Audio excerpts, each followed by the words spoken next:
আমরা চাই ওনার প্রশ্নটি যথাযথভাবে অনুবাদ করা হোক। তাকে তামিল ভাষাতেই প্রশ্নটি করতে দিন, অনুবাদক সেটাকে বাংলায় করবেন। எனது பெயர் அல்போன்ஸ். நான் கிறிஸ்தவ மதத்தை சார்ந்தவர். சென்னை பெரம்பூரிலிருந்து வருகிறேன். நான் இஸ்லாம் மதத்தினுடைய வீட்டிற்கு சென்று பீஸ் டிவி தங்களது பீஸ் டிவியில் இஸ்லாம் மதத்தின் அனைத்து விஷயங்களையும் பார்ப்பேன்.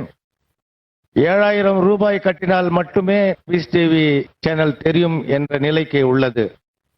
ஆதலின் ஏன் இதை கேபிளில் ஒளிபரப்ப தங்கள் மதத்தை ஒளிபரப்பக்கூடாது என்று நினைக்கின்றேன்.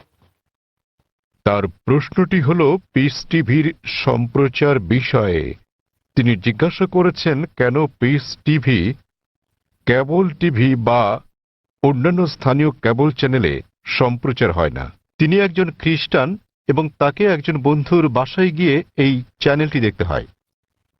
ভাই প্রশ্ন করেছেন যে তিনি একজন খ্রিস্টান এবং তিনি জানেন যে পিস টিভি স্যাটেলাইটের মাধ্যমে সম্প্রচার করা হয়, কেন কেবল অপারেটররা তাদের চ্যানেলে পিস টিভিকে রাখেন না? ভাই এটা কেবল অপারেটরদেরকে জিজ্ঞেস করতে হবে। আমরা যা করছি তাহলে আমরা খেয়াল রাখছি যে পিস টিভি চালু আছে এবং এটা পৃথিবীর যে কোনো প্রান্ত থেকে দেখা যায় কিনা। আলহামদুলিল্লাহ আমরা পিস টিভির 6টি আলাদা স্যাটেলাইট থেকে সম্প্রচার করছি এবং এটা পুরো পৃথিবী জুড়ে পৌঁছে যাচ্ছে। এশিয়া, মধ্যপ্রাচ্য, আফ্রিকা, অস্ট্রেলিয়া, ইউরোপ, উত্তর আমেরিকা, দক্ষিণ আফ্রিকা, সমগ্র বিশ্ব জুড়ে। আর ভারতের বিভিন্ন জায়গায় কেবল অপারেটররা পিস টিভিকে তাদের তালিকায় যোগ করেছেন, কেউ কেউ করছেন না। আপনি তাদেরকে জিজ্ঞেস করতে পারেন কেন তারা পিস টিভিকে তাদের তালিকায় যোগ করছেন না। আর দ্বিতীয়ত, কেউ যদি পিস টিভি দেখতে চান পৃথিবীর যে কোনো প্রান্ত থেকে, তিনি একটা ব্যক্তিগত ডিশ লাগিয়ে নিতে পারেন। বড় জোর 6000 রুপি খরচ হবে। $150 খরচে পৃথিবীর যে কোনো প্রান্ত থেকে ডিশ এবং ডিকোডার বসালে এটা ফ্রি টু এয়ার চ্যানেল, আপনি এটা দেখতে পারবেন। আপনাকে মাসে মাসে টাকা দিতে হবে না। এটা free to air channel, dish এবং ডিকোডারের খরচ পড়বে প্রায় 6000 রুপি। এটা আপনি বসাতে পারেন আপনার ছাদে বা বারান্দায় এবং ইনশাল্লাহ আপনি সারা জীবন দেখতে পারবেন, আপনাকে কোনো টাকা দিতে হবে না এর জন্য। আর আমাদের দুটো চ্যানেল আছে, একটা পিস টিভি ইংলিশ, আরেকটা হলো পিস টিভি উর্দু। তাই একবার ডিশ বসালে ইনশাল্লাহ আপনি দুটো চ্যানেলই দেখতে পারবেন। এবং আপনি যদি এটা আপনার বিল্ডিংয়ে বসান এবং 50টা বাড়িতে এই ডিশ লাইনটা ভাগ করে নেন, বাড়ি প্রতি হয়তো খরচ পড়বে মাত্র কয়েকশো রুপি। সুতরাং যে কেউ দেখতে চাইলে এইভাবে দেখতে পারেন। আর পিস টিভিকে ইন্টারনেটেও আমরা দিয়ে দিয়েছি।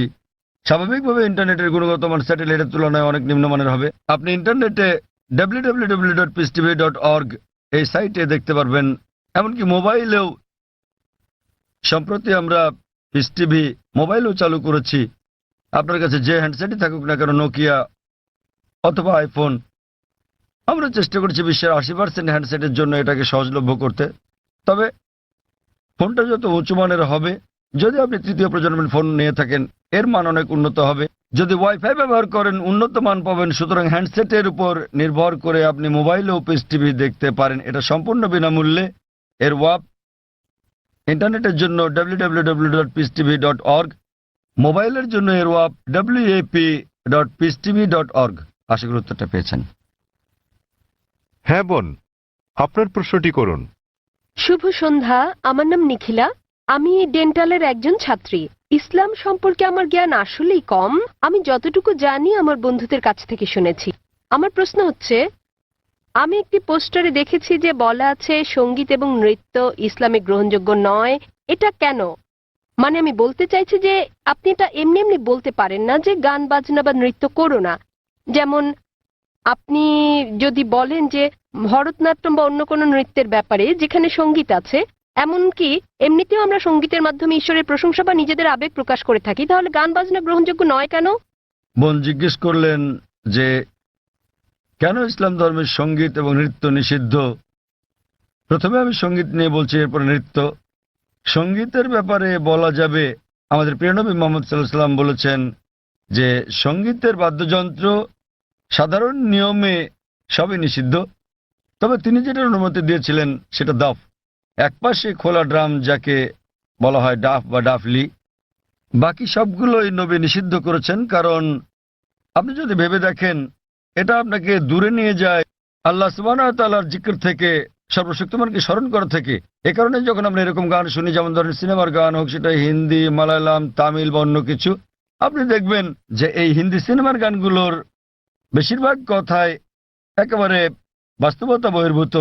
আপনি জানেন যে নায়ক নায়িকাকে বলছে, मैं तुम्हारे लिए चांद तोड़ के लेके आऊंगा, मैं तुम्हारे लिए सितारे तोड़ के लेके आऊंगा। আমি তোমার জন্য চাঁদ নিয়ে আসবো, আমি তোমার জন্য তারা নিয়ে আসবো। আমরা জানি এটা সম্ভব না, কোনো মানুষ তার প্রেমিকার জন্য চাঁদ তারা নিয়ে আসতে পারে না। তবুও আমরা বলে থাকি পরিস্থিতি বা আবেগ ইত্যাদির কারণে। তো এই কারণে সাধারণ অনুশাসন হচ্ছে যে সঙ্গীত একজন মানুষকে আল্লাহ সুবহানাহু ওয়া তাআলার কাছ থেকে দূরে নিয়ে যায়। এ কারণে আমাদের প্রিয় নবী বাদ্যযন্ত্রকে নিষিদ্ধ করেছেন দাফ ছাড়া, অথবা সাধারণভাবে কণ্ঠস্বর। উদাহরণস্বরূপ যদি কেউ কোরআন আবৃত্তি করে তার কণ্ঠ সুন্দর, সেটা ঠিক আছে, কারণ এটা একজন মানুষকে আল্লাহ সুবহানাহু ওয়া তাআলার দিকে নিয়ে আসে। নেপথ্য বাদ্যযন্ত্রের আওয়াজ থাকলে যদি এটা একটা বিশেষ আবেগের সৃষ্টি করে, তাহলে গান গাওয়ার ক্ষেত্রে এটা হচ্ছে মুবাহ, ঐচ্ছিক, যতক্ষণ পর্যন্ত গানের কথাগুলো নিয়ে যাচ্ছে আল্লাহ সুবহানাহু ওয়া তাআলার দিকে। যদি গানের কথাগুলো আপনাকে আল্লাহর কাছ থেকে দূরে সরিয়ে নিয়ে যায়, তাহলে সে ধরনের গানও নিষিদ্ধ। এবার আসি দ্বিতীয় ভাগে, নৃত্য করা কেন নিষিদ্ধ। কোরআনে এমন কোনো আয়াত নেই, অথবা আমার জানার মতো কোনো হাদিস নেই যেখানে বলা আছে যে নৃত্য করা হচ্ছে হারাম। কিন্তু সাধারণভাবে যেহেতু মানুষ নাচে অন্য মানুষদের দেখানোর জন্য, আপনারা জানেন যে মঞ্চে নৃত্য পরিবেশ হয়, যেমন ভরতনাট্যম। আপনি মঞ্চে ভরতনাট্যম করছেন আর হাজার হাজার লোক আপনাকে দেখছে। সাধারণভাবে যদি হিজাবের দিক থেকে বলি, আমরা চাইবো না যে উন্মুক্ত হোক আমাদের মহিলারা, আমাদের মায়েরা, আমাদের বোনেরা, আমাদের কন্যারা মঞ্চে উঠুক আর হাজার হাজার লোক তাদের দেখুক। তো যে কোনো পেশা যেখানে শরীরকে প্রদর্শন করা হয়ে থাকে মানুষকে বিনোদন দেবার জন্য, সেটা নিষিদ্ধ। এই কারণেই মানুষজনের সামনে নাচা অথবা নাচ করা কোনো পার্টিতে যেখানে বিপরীত লিঙ্গের মানুষেরা থাকে, বেশিরভাগ ক্ষেত্রে নাচের নিয়মগুলো এগুলো ইসলামী শরিয়ার বিরুদ্ধে যায়। যখন আপনি নাচেন বেশিরভাগই জোড়া বেঁধে, ছেলে এবং মেয়ে, আর তাদের মধ্যে বেশিরভাগই গার্লফ্রেন্ড বয়ফ্রেন্ড, এবং তারা অন্য মানুষদের সামনে নাচে। সুতরাং যেহেতু এটা ইসলামী হিজাবের নিয়মের পরিপন্থী, এ কারণেই বলা হয় এটা নিষিদ্ধ, কারণ এটা হিজাবের নিয়মের বিপরীত। তাই বুঝতে হবে যে যখন নাচ করছেন, আপনি মানুষজনের সামনে নাচ করছেন, পার্টিতে যাচ্ছেন, আবার ঘুরে বেড়াচ্ছেন, আর না হলে শুধু স্বামী স্ত্রী মিলে যেভাবে খুশি সময় কাটাতে পারেন, যতক্ষণ এটা শরিয়ার বিরুদ্ধে না যাচ্ছে। বদ্ধ ঘরের ভেতরে স্বামী স্ত্রী মিলে যা খুশি করতে পারেন, যদি এটা কোরআন ও হাদিসের নিয়মকানুনের বাইরে না যায়, কোনো সমস্যা নেই। কিন্তু যেহেতু বেশিরভাগ সময় নাচ শরীরকে প্রদর্শন করে থাকে, এতে গান থাকে, নাচ থাকে, আপনি মঞ্চে উঠছেন না, লোকেরা আপনাকে দেখছে, তাই এটা শরিয়ার হিজাবের নিয়মের বিরুদ্ধে। এ বিষয়ে আমার ভিডিও ক্যাসেট দেখেন, ইসলামে নারীর অধিকার আধুনিক না সেকেলে, সেখানে বিস্তারিত আছে কেন আমরা মুসলিমরা নারীদের নিরাপত্তা দেই, ভালোবাসি, তাদেরকে কি চোখে দেখি। যেহেতু আমরা নারীদের ভালোবাসি, আমরা তাদের নিরাপত্তা দেই এবং আমরা তাদের প্রদর্শন করতে চাই না। এই কারণেই যে সমস্ত পেশায় প্রকাশ্যে গান গাওয়া বা নাচ করা অথবা মডেলিং এর ব্যাপার আছে, সেগুলো নারীর জন্য নিষিদ্ধ। আশা করি উত্তরটা পেয়েছেন।